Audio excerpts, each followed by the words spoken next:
हे सूत्र प्रकार काय असतो? काही खरी माहिती न जावी आणि कुठली सूत्राच्या माध्यमातून जावी हे ठरवणं कोण आहे? हे सूत्र कोण आहेत? याचा तपास व्हावा, याच्या मुळाशी पोचलं गेलं पाहिजे. जे दोषी आहेत त्याच्यावर कारवाई झाली पाहिजे. काही म्हणणं नाही आमचं झालंच पाहिजे. महिलांच्या वरती अत्याचार होता कामा नये. खऱ्या अर्थानं हे गृहमंत्र्यांचं अपयश आहे की महाराष्ट्रातली परिस्थिती काय आहे. खराब प्रकरणामधनं लोकांचं लक्ष दुसरीकडे वेधण्यासाठी या प्रकरणाचा उपयोग आणि त्या पद्धतीचं राजकारण हे सरकार करतंय की बोंधू करार हा महायुतीच्या नेत्यांच्या घरात ही जर काढल्याची वेळ जर नाशिक पोलिसांना आली असेल तर ती हतबलता दिसते पोलिसांची. याच्या मागे जे खऱ्या अर्थानं कारण आहे ते 16 आकड्यामध्ये आहे. हा 16 नंबर काय आहे? हे 16-16 क्या है? हे 16-16 तुम्ही नाशिक पोलिसांचा उल्लेख केला, पण पोलिसांच्या मार्फत किंवा सूत्रांमार्फत जी माहिती मिळत असते मग जाणीवपूर्वक माध्यमांपर्यंत जी माहिती पोहोचवली जाते अशा प्रकारचा आरोप आहे की माध्यम हे सूत्र प्रकार काय असतो? काही खरी माहिती न जावी आणि कुठली सूत्राच्या माध्यमातून जावी हे ठरवणं कोण आहे? हे सूत्र कोण आहेत? या सूत्रांचे धागेदोरे कुठे आहेत तेही तपासलं पाहिजे. कारण त्याचा उपयोग करून राजकारण घडतंय. तपासापेक्षा राजकीय रंग देण्यासाठी यांना रस आहे सरकारला, असं आमचं मत झालेलं आहे. याचा तपास व्हावा, याच्या मुळाशी पोचलं गेलं पाहिजे. जे दोषी आहेत त्याच्यावर कारवाई झाली पाहिजे. काही म्हणणं नाही आमचं झालंच पाहिजे. महिलांच्या वरती अत्याचार होता कामा नये. महिलांचे अत्याचार या महायुतीच्या सरकारच्या काळात झाले. हे सरकार अपयशी ठरले महिलांना सुरक्षा पुरवण्यात. निश्चितपणे खऱ्या अर्थानं हे गृहमंत्र्यांचं अपयश आहे की महाराष्ट्रातली परिस्थिती काय आहे याचा उपयोग करतात. मी आता तेलंगणाचा प्रभारी आहे. तेलंगणाचे भाजपचे नेते लगेचच ट्विट करतायत, अरे काँग्रेसच्या राज्यात झालेलं नाही, या भाजपच्या राज्यात झालेलं आहे हे प्रकरण. बोंधू खराब प्रकरण जे झालेलं आहे ते तुमच्याच महायुतीच्या नेत्यांच्या डोळ्यात एकच झालंय ना. हे काही लगेच 2 दिवसाचं 4 दिवसाचं प्रकरण नाहीये. तुमचं आता 2014 पासून किती वर्ष तुमचं सरकार आहे? तुम्हाला माहिती मिळत नाही तुमचे अधिकारी काय करतायत? आता फोनचं सर्व्हेलन्स या राज्यामध्ये होतंय अशा तऱ्हेच्या बातम्या आम्हाला येतात. ह्यांचं सर्व्हेलन्स का नाही झालं? साहेब याच प्रकरणात विखे पाटील म्हणत होते की मी अहमदनगरला गुन्हा दाखल केला, मात्र तिथलं भाजपचे नेते असो किंवा स्थानिक नेते त्यांनी दुर्लक्ष का केलं? हे जर अगोदरच घडलं असतं तर हे सगळे प्रकरण अगोदरच बाहेर आलं असतं. विखे पाटील जे राज्याचे मंत्रीच म्हणत असतील त्या मी जे म्हणतोय तेच योग्य आहे हे त्यांच्या म्हणण्याने सिद्ध होतंय. विखे पाटीलजींनी काल कशा पद्धतीने त्या कंपनीला TCSला आम्हाला नावही घ्यायचं नाही, आमचा दोष नाही, कारण आम्हाला तो अधिकार नाही बोलायचा.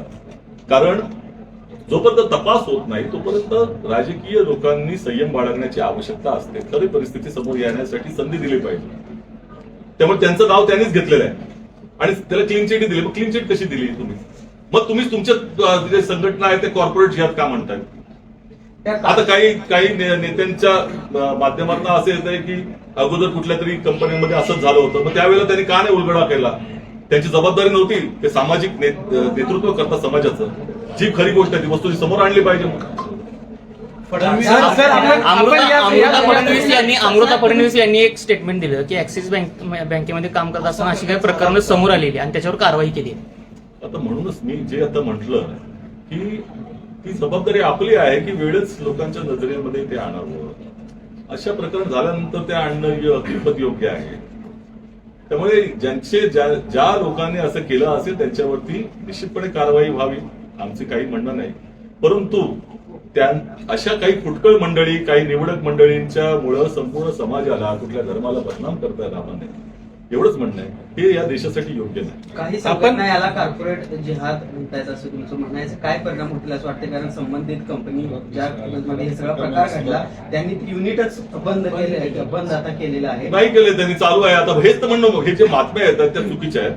मग आमचं ठाम मत आहे की खराब प्रकरणामधनं लोकांचं लक्ष दुसरीकडे वेधण्यासाठी या प्रकरणाचा उपयोग आणि त्या पद्धतीचं राजकारण हे सरकार करतंय अशा तऱ्हेची धारणा आम्हाला आहे. कारण नाशिक पोलीस अशा पद्धतीची जेव्हा ऍडवायझरी देत आहेत त्यावेळेला हे कुठले लोक आहेत ज्यांना या प्रकरणाचा फायदा होतोय, अशा प्रकरणाचा विपर्यास करून वाढवून हे त्यातनं सिद्ध होतं ना. बावनकुळे विरोधकांना म्हणतात की थोडं थांबा, SIT चौकशी करते, लगेच स्टेटमेंट देऊ नका, अशा पद्धतीचा काय त्यांनी सल्ला तुम्हाला दिलेला आहे? विरोधकांना सल्ला आम्ही काही स्टेटमेंट देत नाही. हे प्रकरण तुमच्या समोर चाललेलं आहे, त्याच्यामध्ये तुमचे लागेबांधे दिसत आहेत. त्यामुळे खरा प्रकरणामध्ये आमचं ठाम मत आहे की बोंधू करार हा महायुतीच्या नेत्यांच्या घरात. राष्ट्रीय महिला आयोगाची समिती देखील नाशिकमध्ये येते, तर खूप घाई गडबडीने तिथं पोहोचताना दिसते. गंभीर प्रकरण वाटते त्यांना म्हणून आले. असं आहे की महिला आयोगाकडनं आमची अपेक्षा आहे की सर्व जिथे जिथे महिलांचे अत्याचार तिथे पोहोचा, काम करा, काय हरकत नाही. परंतु जिथं भाजपचा अजेंडा आहे, RSSचा अजेंडा फुलफिल करण्यासाठी वापरू नये, सगळीकडे पोहोचा. सगळ्या महिलांच्यावरती अत्याचार होत आहेत. खराब प्रकरणामध्ये देखील महिला आयोगाची भूमिका मोठी असली पाहिजे होती. खरं तर आपण यावेळी साहेब आपण खरं तर यावेळी बोलताना माध्यमांवरती सुद्धा टीका केलेली आहे की माध्यमांना हाताशी धरून केलं जाते. मात्र आपण विरोधी पक्ष नेते आहात, सत्ताधारी जे याचा वापर करतात त्यांच्यावरती तुम्ही बोलत नाही, पण माध्यमांच्यावरती तुम्ही बरोबर बोलता. त्या सत्ताधारी पक्षांना तुम्ही बोललं पाहिजे ना. आता ही संपूर्ण पत्रकार नाही, तुम्ही याच्यातले जवळपास 10% तुम्ही आज हे नाशिक पोलिसांनी जे काही दिलेलं आहे त्याचा विपर्यास केला जाऊ नये, आमची एवढीच भूमिका आहे. हे नाशिक पोलिसांनी दिलेलं आहे, ऍडवायझरी काढलेली आहे. त्याच्यामध्ये काही माध्यमं जे आहेत, जी राष्ट्रीय माध्यमं आहेत, त्यांच्या पद्धतीनं आमचं म्हणणं आहे की काय कुठल्या दबावाखाली करतायत का, त्याचाही विचार केला पाहिजे. आम्ही सगळ्या माध्यमांना म्हणत नाही तसं. हे जे ऍडवायझरी आहे ही जर काढल्याची वेळ जर नाशिक पोलिसांना आली असेल तर ती हतबलता दिसते पोलिसांची, आणि त्याचा त्यांनाही समज येतोय की नाशिक या प्रकरणाचा दुरुपयोग केला जातोय, त्याचा वाईट प्रभाव पडतोय, असं नाशिक पोलिसांचं मत आहे. आमचं मत नंतर आलं. SIR मधून मलिकांचं नाव मलिकांचं नाव नाहीये त्याच्यामध्ये. 2002ची यादी आहे, त्या यादीमध्ये त्याचं नाव नाही असं दिसून येत आहे. कसं बघता या प्रकरणात?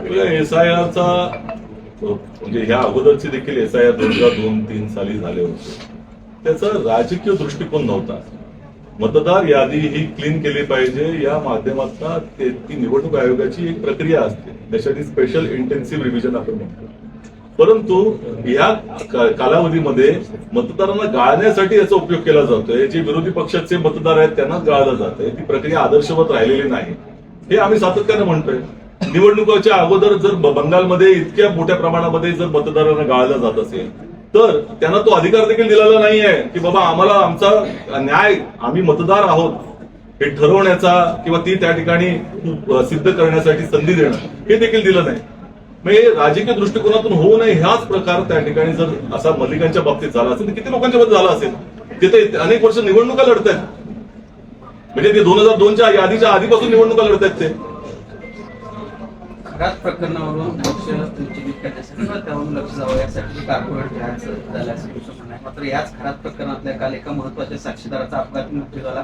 काही जण संशय व्यक्त करतायत पहिल्यापासूनच की खराबचा देखील एन्काउंटर होणार किंवा त्याच्यासोबत देखील अशा पद्धतीचे काही घडणार. हे सगळं पाहिल्यावर काय वाटते कालची एकूणच घटना?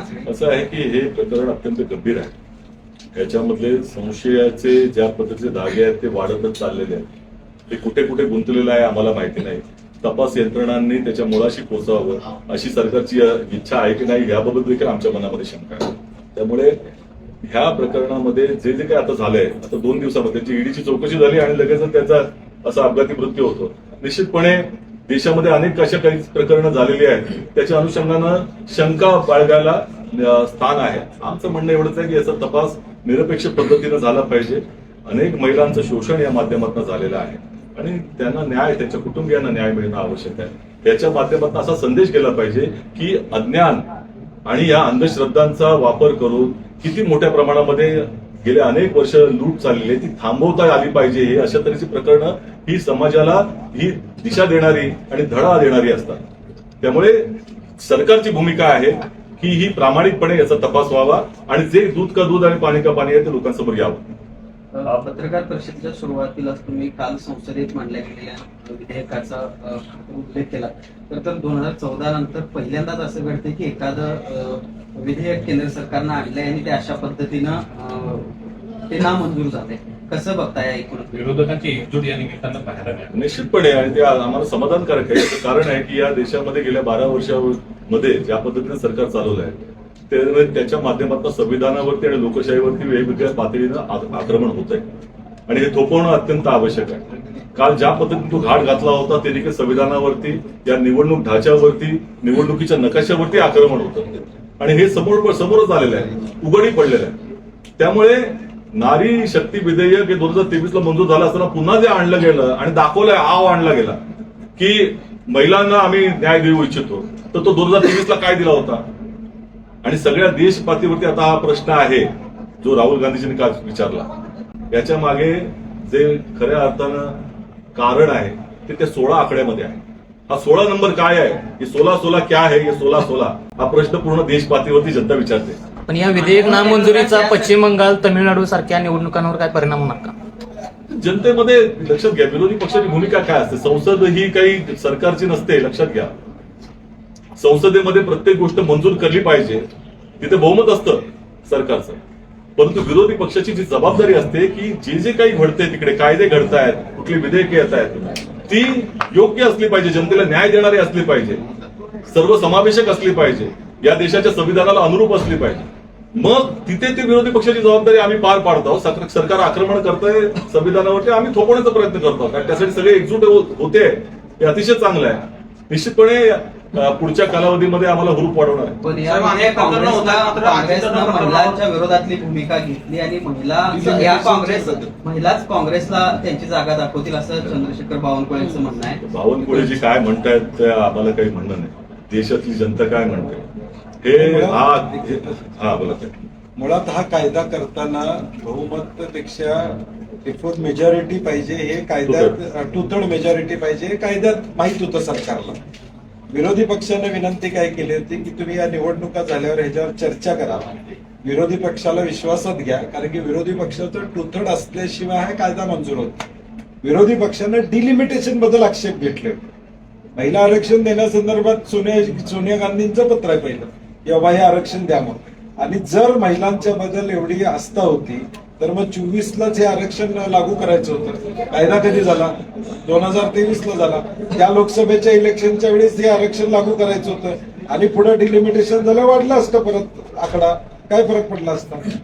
ह्या 5 वर्षासाठी तुम्ही महिलांचा हक्क या देशातला हिरावून घेतला, त्याचं पाप भाजप या ठिकाणी त्याच्याबद्दल उत्तर देणार आहे का या 5 वर्षात? नारी शक्ती मॅरेथॉनचं आयोजन केलं होतं त्यांना, पण त्या आक्रोश मोर्चामध्ये त्यांना बदलावं लागलं. या ठीक आहे. साहेब, अनेक प्रकरणं झाली, मात्र अजितदादा प्रकरणावर आजही कोण बोलायला तयार नाहीये. सगळे वेगवेगळ्या बोलतोय. प्रकरणांची चर्चा होते. मूळ त्यांची राष्ट्रवादी सोडून सगळे बोलतात. मुंबईमध्ये 164 शाळा अनधिकृत ठरवण्यात आलेल्या आहेत, त्याच्याकडे कसं बघता तुम्ही? कुठल्या? मुंबईमध्ये 164 शाळा अनधिकृत ठरवण्यात आलेल्या आहेत. पहिली गोष्ट अशी की आतापर्यंत झोपलं होतं का सरकार, हे आम्ही मुंबई सारख्या शहरामध्ये जर असं होत असेल असं त्यांचं म्हणणं आहे, तर म्हणजे सरकारचं अपयश आहे ना. तुम्ही लक्ष ठेवलं पाहिजे तुमचे अधिकारी काय करतात. तुमचा काय प्रश्न होता? नारी शक्ती विधेयक म्हणजे ज्यांनी मांडलं अमित शहानी, त्यांना मोदींचा अपमान करायचा होता म्हणून हे विधेयक मांडलं असा दावा शिवसेना खासदार संजय राऊत यांनी केला. त्याचं उत्तर अमित शहाजी देतील. धन्यवाद.